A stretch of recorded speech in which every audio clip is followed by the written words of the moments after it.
Welcome to the INFOWARS Nightly News. I'm your host, Jakari Jackson. It is December 9th, 2015, and here's a look at our top stories. Tonight, is there any doubt left that Obama wants to completely destroy the right to bear arms? Reactionary gun control following the San Bernardino massacre leads to proposals for adding terror watch list suspects, handpicked by the federal government, to the no-buy gun list. Yeah, you like that, don't you, Bernie? Meanwhile, the draconian police state continues to restrict innocent Americans from traveling by plane. This time, even going as far as adding children to the no-fly list. Plus, info warriors across the country unite against Obama's attack plan on the Second Amendment. I'm on the internet all the time. I've never seen anything like that. Have you? All that plus much more up next on the INFOWARS Nightly News. INFOWARS!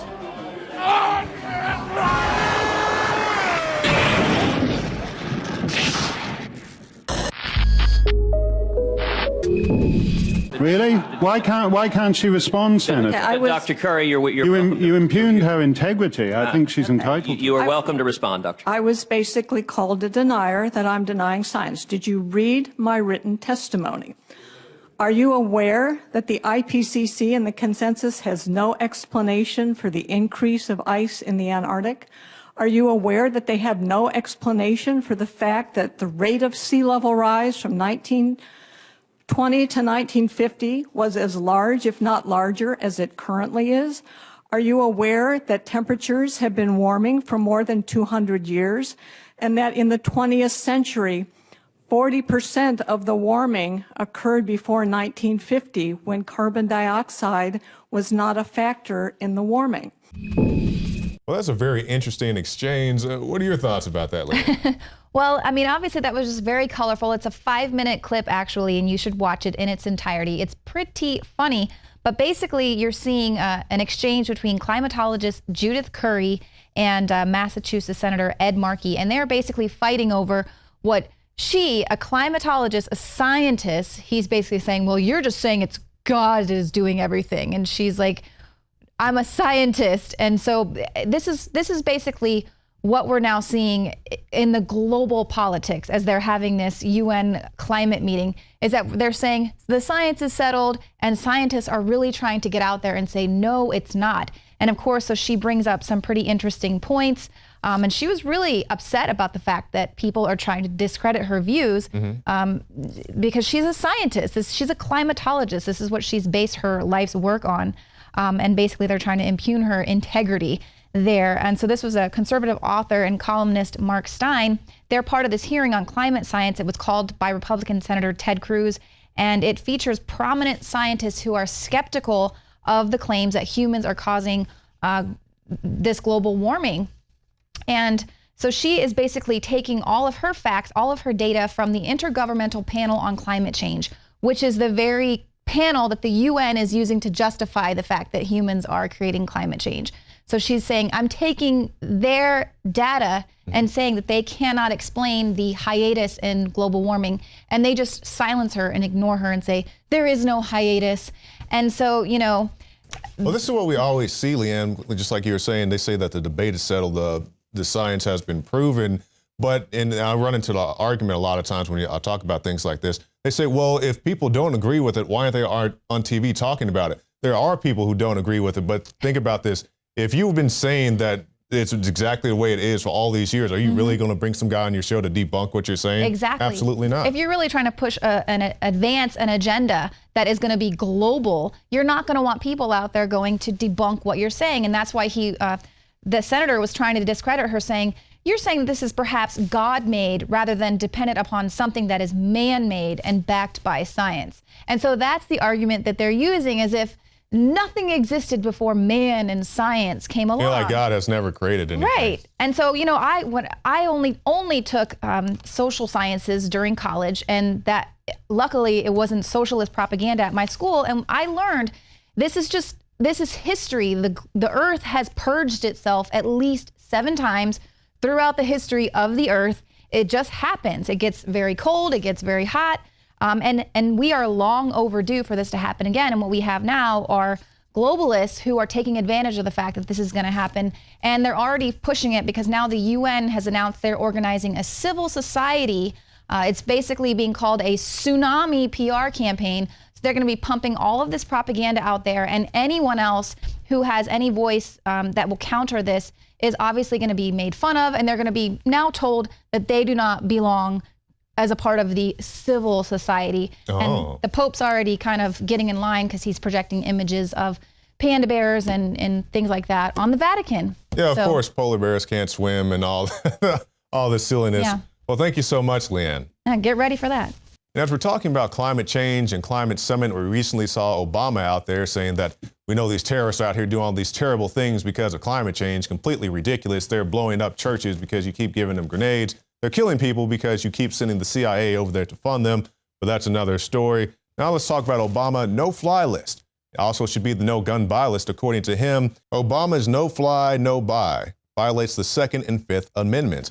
Yeah, because we always see these guys, they want to come out and ban everything, even though they're somewhat of a cause of the violence that's going on. Of course, Fast and Furious, giving guns to Al-Qaeda, all the stuff we talk about all the time.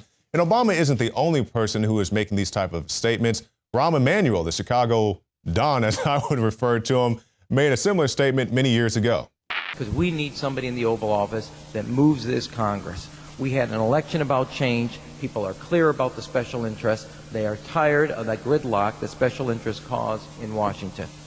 And I think the most simple thing we can do, and we've got to make this a #1 issue as a test vote and then take it into the election, that is, if you are on the no-fly list because you are known as maybe a possible terrorist, you cannot buy a handgun in America. And Obama says, well, what's the possible justification for having somebody on a no-fly list buy a gun? And on the surface, I will agree with you that it sounds reasonable, but when you dig into it and you find out that many people on the no-fly list do not deserve to be there, it becomes a little more murky. Now, I'm sure there are some people who deserve to be on the no-fly list who have done things or suspects in various crimes, but one of the people who was completely innocent was Mr. Wade Hicks, and we actually had a chance to interview him when he was stranded in Hawaii. Midway through his journey to see his wife, who's in the military in Japan, he was taken off the plane in Hawaii and told that he couldn't fly. So he was basically stranded in Hawaii, and he was stranded there from a Sunday to a Thursday until that restriction was lifted. And Wade is on his way home now. He finally was able to get back home, and he's on his way home, and he's a longtime listener, and he was kind enough to swing by Austin on his way home to Mississippi from California, and had him in the studio earlier with Alex Jones, and we've got him in the studio right now. Well, Wade, thank you for coming in and seeing us here at the station. You're on your way home, and we really appreciate you taking the time to come by and tell people more about your story.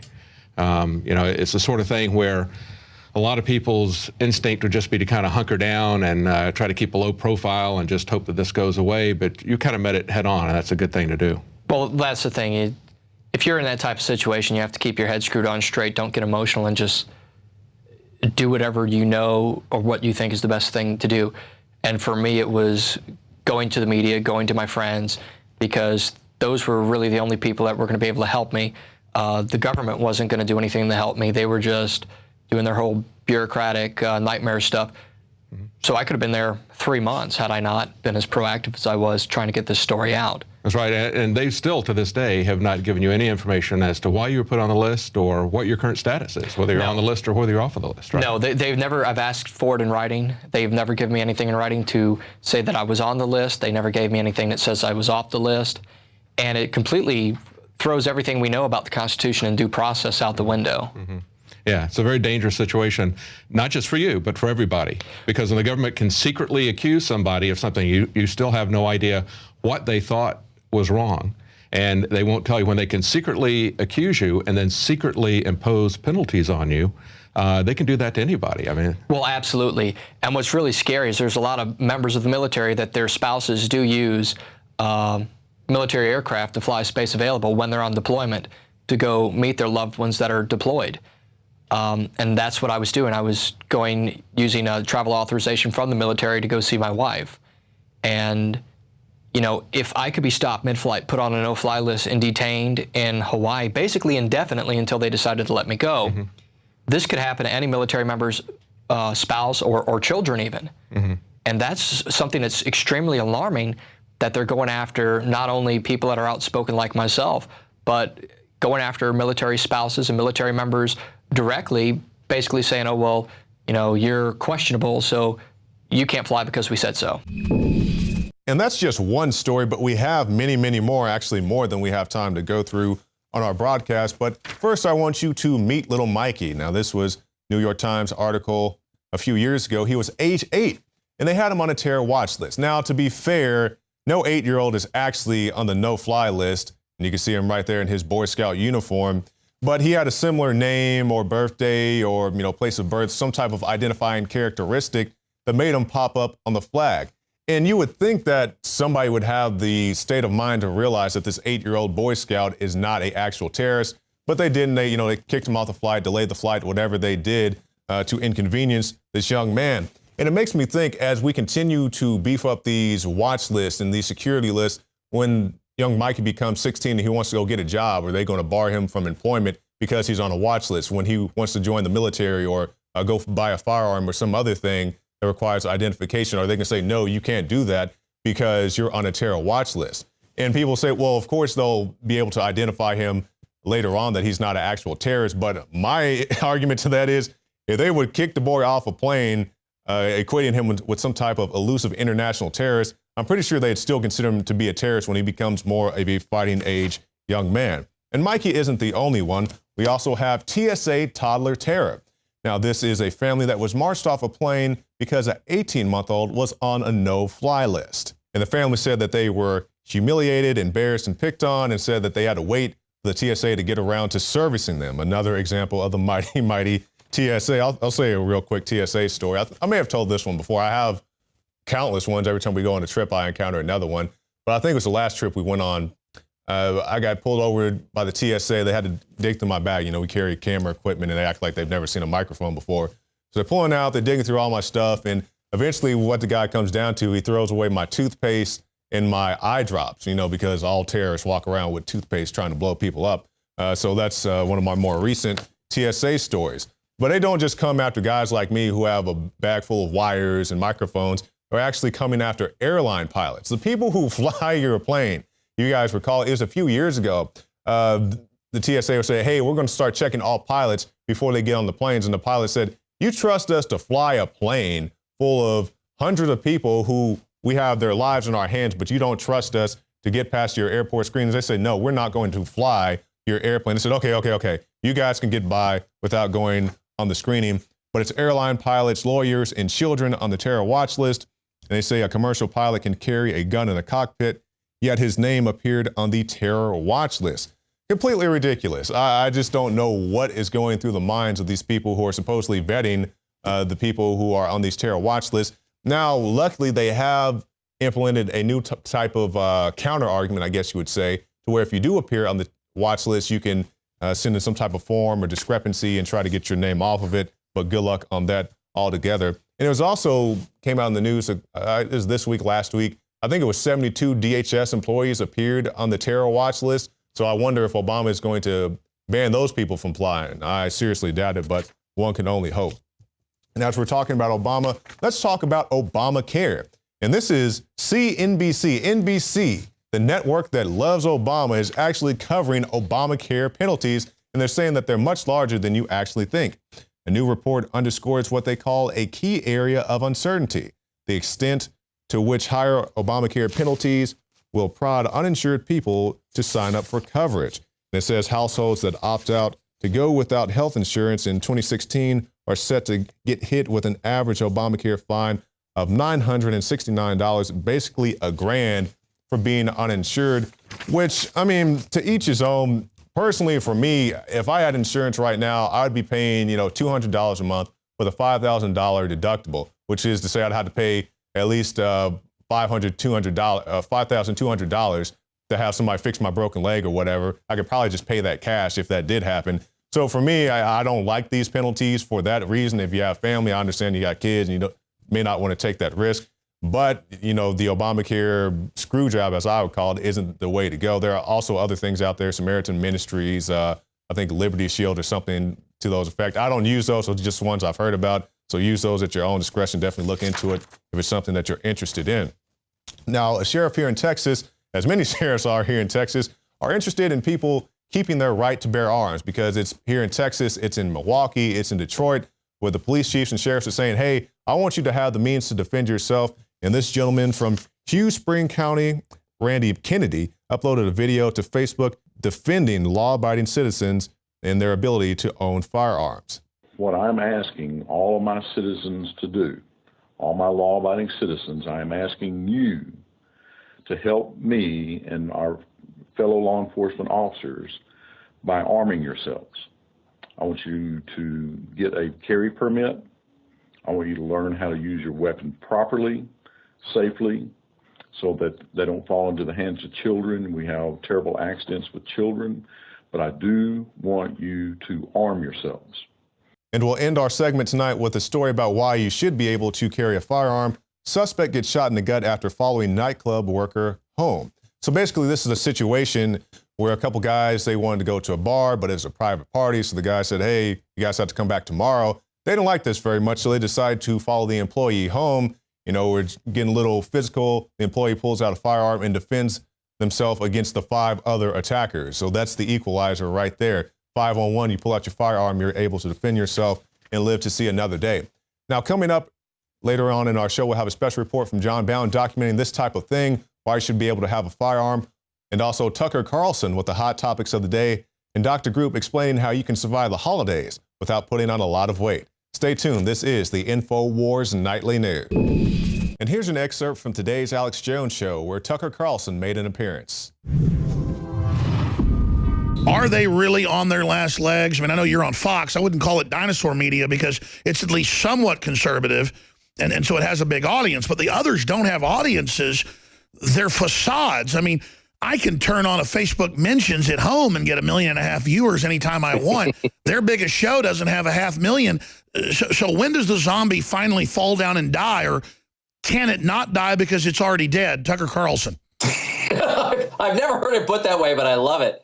I mean, you're watching it die now, and you're watching Donald Trump benefit from its death. I mean, in my view, the worst thing about Trump is the media reaction to him, which is so hyperventilating and self-righteous. It's merely an excuse for reporters to explain that they're morally superior to Donald Trump. You know, he's a bad person. They're great people. It's a vehicle for their vanity and self-aggrandizement. It's disgusting. And, you know, there are things about Trump that I don't agree with, and there are certainly things about his rhetoric that I think ought to be more precise, that he'll explain better. But none of that really compares in emotional impact to the feeling I get watching the press whine about him and declare him dangerous. Every time I hear that, I feel like sending him money. I would be shocked if Donald Trump awoke in the middle of the night seething with hatred toward Muslims. I don't know, but I doubt it. He doesn't. I think Donald Trump is just really worried that we're going to see more terror attacks in the country. And you look at Europe and its inability over 70 years to integrate and assimilate large Muslim populations. And it does make you wonder, like, what do you know, we don't want to be Sweden or Belgium or France. So what steps do we need to take in order to not become them? That's a totally reasonable and rational conclusion to reach. So maybe you don't think that stopping all Muslim immigration is the answer, but at least the question is an essential question, and only Trump seems to be asking it. Why is that? All the attention is on how the Republican Party has changed, and it's more extreme, and, you know, it has changed in a lot of ways, but not as much as the Democratic Party has changed. The Democratic Party, from our life, we're about the same age, for our lifetimes was the party of kind of the faculty lounge, affluent white intellectuals on college campuses, of course, of minority voters and of the poor. But it was also the party of, like, the working man. They always claimed that, and they were right, actually. The average wage earner was a Democrat because he thought the party was on his side. It is no longer that. The Democratic Party is the party of left-wing intellectuals and of people who are wholly dependent on government, who need government help. And so, of course, Democratic Party is their natural home. There's nobody in the middle. They don't represent normal people anymore. So it's a gang. It's a gang. It's a gang. It completely is. And so without the leavening effect of normal people with jobs and families, and, you know, and maybe a week of deer hunting every fall, they have no reference points for what's normal. And the authoritarian impulse, which has always been on the left, because the left believes that politics is the way to improve the world and human nature itself. So they take politics much more seriously than the right does, for sure. that authoritarian impulse has nothing to hold it back. That's right. And it's in full flower. And the gun issue, I don't even talk about it much on the air because it makes me too emotional. And I become tongue-tied because it makes me so angry. But I'll just make the obvious point that I know your viewers agree with. But they're not even pretending that gun control will make the country safer, because it demonstrably won't, or prevent terrorism. It's absurd. They don't even try. They're basically just saying that anybody with a gun or certain kinds of guns is prima facie evil, which is to say they're part of another culture, one that we're not a part of, that needs to be stamped out and destroyed. And let's just go ahead and use this national crisis to hurt these people. I mean, that's kind of their open pitch. They're not even pretending anymore. It's really ominous. And I tell people who are upset, a lot of Republicans in Washington, as you know, are horrified by Trump. They hate him more than they hate Obama. He's a direct threat to their power. And I always say to them, there's a reason he's here, and that's because you have been a bad steward of this party. The president has been a bad steward of the federal government. A lot of the business community have been bad stewards of the economy. The people running things haven't done a very good job, so it shouldn't surprise you that someone like Donald Trump arrives on the scene and gets really popular by telling the truth about your failures. Like, why is that shocking? The most lasting damage they will do, though, is introducing a hard kind of ethnic politics into American life, where their appeals are explicitly racial. Republicans are white. They hate you. They don't understand you. They're unreasonably racist. This is the president's point in almost every address he gives. The real threat is bigotry here at home. It scares the hell out of people. There are a lot of non-white voters who I think are open-minded, who know they're not being served by the Democratic Party, who might be willing to look elsewhere. But they can't. Understandably, they can't, because they've been told for generations that the Republican Party hates them because of the way they look. And once you think somebody hates you, you're not open to appeals from that person or that group anymore. You shut down, right? And so they've been instrumental in creating a really tough kind of ethnic politics that doesn't go away. These wounds linger. And the one thing you don't want in your country is ethnic politics, because it's not resolvable. If you and I disagree on an issue, issues come and go. You know, they're resolved. Our ethnicity is immutable. It doesn't change. And so if we hate each other because of our ethnic differences, our children will hate each other because of their ethnic differences. This is the story of world history. And it's the story of the Tower of Babel, of the broken coalition strategy, where everyone's so divided and conquered, you can never agree about a Second Amendment or private property or sovereignty or anything, because you're just too obsessed over your identity politics. Exactly. And that, man, it's a very effective way to mobilize voters, by the way. If you have a candidate like Hillary, who doesn't have a very impressive record to run on, she's not going to be running on her tenure as Secretary of State or her years as Senator from New York. I mean, there's nothing to talk about. So she's going to be running on ethnic politics, identity politics entirely. I'm a woman.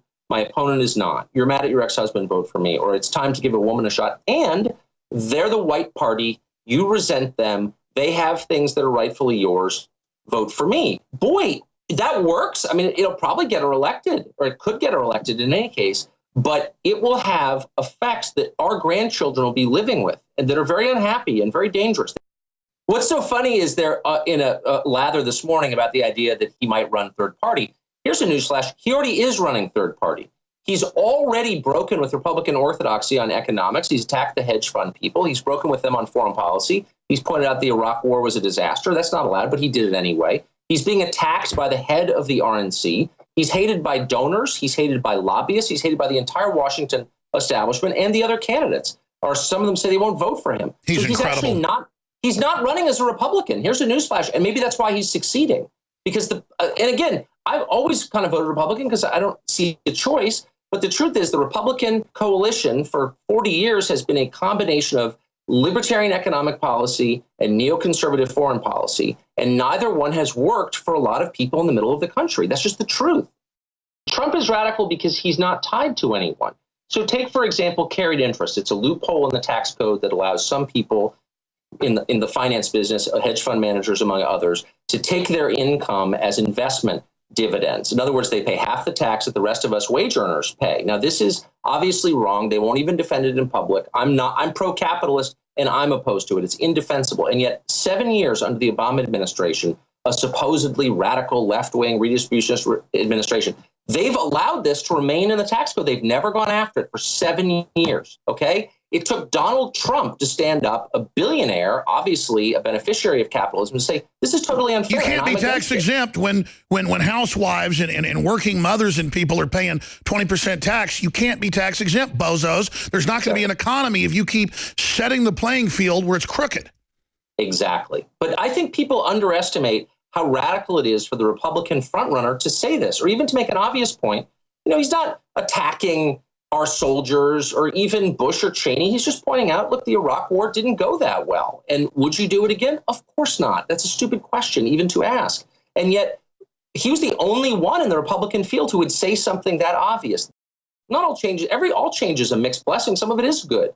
But from a political point of view, it is absolutely death for the Republicans. That was the plan from day one. They ignored it or didn't know about it. And now they're staring down the barrel of elections they can't win. And the consequences, I'll just say one last thing, the consequences are that the things that we've taken for granted, I mean, the core things we took for granted, the right to bear arms, the right to speak freely, the right to disagree with the majority, the right to assemble, the right to privacy, things that we thought were constitutionally guaranteed, suddenly nobody cares. That's right. And now you can see phase. And now the Democrats know they're just an election or two away from total domination. Right. And you can see the rest of that report at INFOWARS.com. We'll be right back.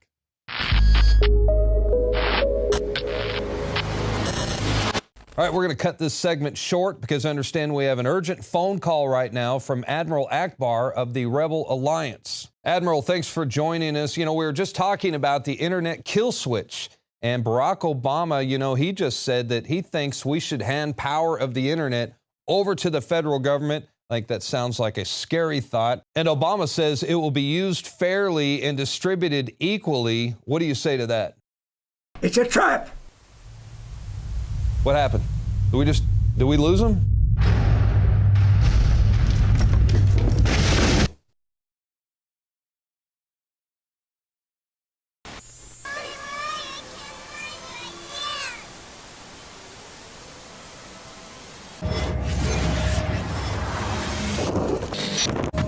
Obama and company would have us all believe that gun ownership must be heavily regulated.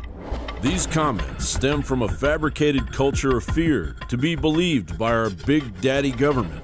Sorry, kids. It turns out Big Daddy is a compulsive liar. As gun sales have gone up, gun violence has gone down. Well, unless you're counting Big Daddy's gun-free zones. Mother Jones magazine did their best to attempt to point out that gun violence victims were increasing. Problem is, that data was gathered exclusively from gun-free zones. According to the Washington Post, in 1993, there were 7 homicides by firearm for every 100,000 Americans, according to a Pew Research Center analysis of data from the Centers for Disease Control and Prevention. By 2013, that figure had fallen by nearly half to 3.6, a total of 11,208 firearm homicides. The number of victims of crimes involving guns that did not result in death, such as robberies, declined even more precipitously, from 725 per 100,000 people in 1993 to 175 in 2013. In 2008, the Supreme Court ruled in District of Columbia versus Heller that individual firearm possession is constitutionally protected, especially when it comes to self-defense. And as the gun crime victims' numbers decreased, American gun ownership began to skyrocket. President Obama's rhetoric and life-threatening policies have served to sell over 100 million guns since he took office. I guess some things do happen overnight. It's not going to happen overnight. Change cannot happen overnight, and the changes we seek won't always happen overnight. The economic challenges that we face weren't created overnight. They're not going to be solved overnight. A crisis this deep didn't happen overnight. Nothing worth doing happens overnight. We should not expect change to happen overnight. I don't think it's going to happen overnight. Regardless, the totalitarian left continues to threaten our Second Amendment rights. What these latest incidents in Colorado and now California raises 2 questions. One, are we mature enough as a country to look in the mirror and say we have a gun problem? You know, a 12-step program starts with you got to acknowledge you have a problem. Are we mature enough to acknowledge that? A treasonous shadow government shows their illegal hand by the very policies they set forth. Case in point, Obama begged from the Oval Office to administer an unconstitutional no-fly list while opening the floodgates for potential terrorists to enter the United States. As of 2013, the no-fly list included 47,000 people, up from 16 people after George W. Bush created it. American residents and U.S. veterans have routinely been put on the list by mistake. To begin with, Congress should act to make sure no one on a no-fly list is able to buy a gun. Today, the ACLU was in a federal court arguing that people on the list cannot access the full evidence against them, receive a hearing, or cross-examine witnesses against them. Analysts are saying that the ACLU may actually win this thing. According to the rights granted by the Constitution and the Bill of Rights, they already have. The lunacy behind the no-fly list should have put the Bush administration under the jail years ago. John Bound for INFOWARS.com. And another great report from John Bound. Now we have the winner of our Analyze Obama speech contest. This is Rupert Q. He is the winner of the grand prize $1,000 in cash for dissecting Obama's attack on the Second Amendment. Hi, it's Rupert. Today's episode is brought to you by Thugs and killers. And also, this is my analysis of President Obama's San Bernardino speech. I will start off with the speech's most blatant contradiction. So far, we have no evidence that the killers were directed by a terrorist organization overseas, or that they were part of a broader conspiracy here at home. We see growing efforts by terrorists to poison the minds of people like the Boston Marathon bombers and the San Bernardino killers. Okay, so which is it? There is or isn't an influence from overseas. But it is clear that the two of them had gone down the dark path of radicalization. And where is this exactly? I'm on the internet all the time. I've never seen anything like that, have you? In the next few clips, he's actually reminding us that he is in charge of the military. As Commander-in-Chief, I have no greater responsibility than the security of the American people. Wait a minute, that sounds a little familiar. In the process, we've hardened our defenses, from airports to financial centers to other critical infrastructure. Intelligence and law enforcement agencies have disrupted countless plots here and overseas, and worked around the clock to keep us safe. Oh yeah, I know where I've heard that before. Oh, what's that guy's name? George Bush. We will destroy ISIL and any other organization that tries to harm us. As far as I'm concerned, this is a George Bush speech. First, our military will continue to hunt down terrorist plotters in any country where it is necessary. And that right there is a very George Bush-like declaration of war on everybody. Terrorists turn to less complicated acts of violence, like the mass shootings that are all too common in our society. What he's saying is they've got the airports locked down, but they're still coming for you at the mall. It is this type of attack that we saw at Fort Hood in 2009. All right, I guess we can call that a terrorist attack now? And since the day I took this office, I have authorized U.S. forces to take out terrorists abroad. Take that, you confused anti-war Obama supporters. Our closest allies, including France, Germany, and the United Kingdom, together with 65 countries that have joined an American-led coalition. So we've got a 65-country coalition and a declaration of war on everybody.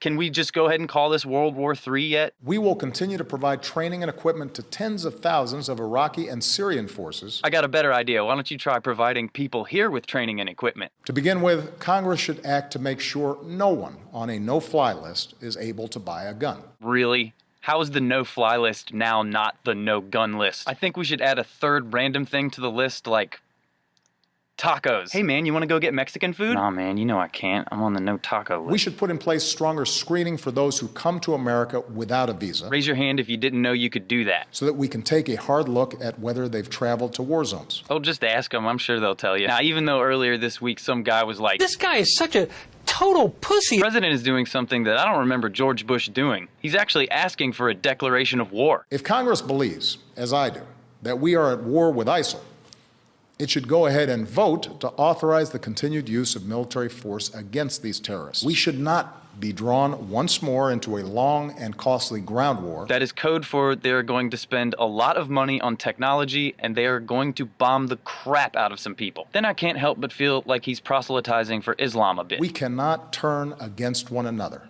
by letting this fight be defined as a war between America and Islam, including millions of patriotic Muslim Americans. The vast majority of terrorist victims around the world are Muslim. We must enlist Muslim communities rather than push them away. That's cool, but can Christians, Buddhists, and Hindus get a shout out too? Separation of church and state? Let's not forget that freedom is more powerful than fear, that we have always met challenges, whether war or depression, natural disasters or terrorist attacks, by coming together. I have no doubt that America will prevail. So it's blatantly obvious to me that this speech is about using the no-fly list as a no-gun list And it's also a speech about Obama getting ready to use the military in a more massive way than he ever has. I will always refer to this speech as Obama's George Bush speech. He is evoking his power as commander-in-chief. However, it's being done so in such a manner because of his constituency. All right, ladies and gentlemen, thank you for watching episode 60 of Hi, It's Rupert, which is also a submission to INFOWARS. Thanks. See you next time. Bye. Thank you for considering my submission. Let me know if you want me to come work for you guys. Well, that's it for our show tonight. We do encourage you to go to prisonplanet.tv, get yourself a free trial. You can see the nightly news, the special reports, the rants, all right there at prisonplanet.tv. I'm Jakari Jackson from the INFOWARS Command Center, and we'll see you again tomorrow night. Dave, my mind is going. I can feel it.